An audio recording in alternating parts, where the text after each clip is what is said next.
Hello dear student, welcome. तो T Y B com का जो 16 का पेपर है, राइट, थ्योरी सब्जेक्ट वाले का, राइट, कौन सा? फाइनेंशियल मैनेजमेंट, जो अकाउंट सब्जेक्ट है तुम्हारा सेकंड पेपर। तो 20 मार्क का तो चिल्लर वाला ऑब्जेक्टिव आएगा, टेंशन मत लो। अब तुम्हारा पेपर क्या आएगा और क्या पढ़ने का तुमको ध्यान देने का, राइट। तो 15 मार्क के 8 क्वेश्चन आएंगे, 4 करना रहेगा। तो जो फर्स्ट सेकेंड चैप्टर है ना, फाइनेंशियल एनालिसिस, तो उसमें तो वर्टिकल बैलेंस शीट पढ़ना पड़ेगा, ट्रेंड और कंपेरेटिव और इनकम स्टेटमेंट करना पड़ेगा। तो वो पूरे चारों खेलने में तुमको इधर ही मिलेगा। और सबसे अच्छी बात, पूरा मैंने तुमको प्लेलिस्ट में सेंड कर दिया और डिस्क्रिप्शन में मिल जाएगा। A to Z सब सॉल्व करके, राइट। केटी से बचना है तो अच्छे से प्रैक्टिस कर लेना, ठीक है। तो वर्टिकल बैलेंस शीट करना है और इनकम स्टेटमेंट करना है, ट्रेंड, कंपेरेटिव, कॉमन सेंस, तीनों करना है। तीनों इजी है। तुमको बैलेंस शीट और इनकम स्टेटमेंट का फॉर्मूला याद करना है।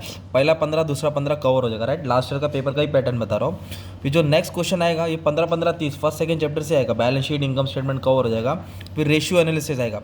तो बैलेंस शीट की रेशियो आएगी, इनकम रेशियो आएगी। तो बैलेंस शीट की रेशियो तो अच्छे से कर लो, एकदम ईजी है, क्योंकि जो बच्चा ये पढ़ लेगा उसका रेशियो हो जाएगा। और कैश फ्लो स्टेटमेंट सबसे खतरनाक चैप्टर है। तुमने गलत किया ये सब्जेक्ट सिलेक्ट करके, अब कर लिया है तो कैश फ्लो स्टेटमेंट करना पड़ेगा। Financing activity, investing activity, operating, okay. तो अच्छे से मैंने सम सॉल्व कर दिया। और ये शॉर्ट नोट्स का स्क्रीनशॉट ले लो तुम्हारे लिए, ठीक है। सब एक्सप्लेन कर दिया, अच्छे से सॉल्व कर लो, पढ़ लो।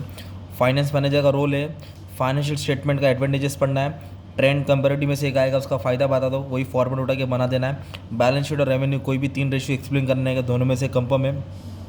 कैश फ्लो फ्रॉम इन्वेस्टिंग है तो फाइनेंसिंग एक्टिविटी, दोनों आएगा, be ready.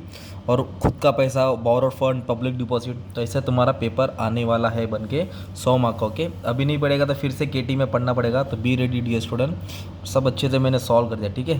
Thank you very much.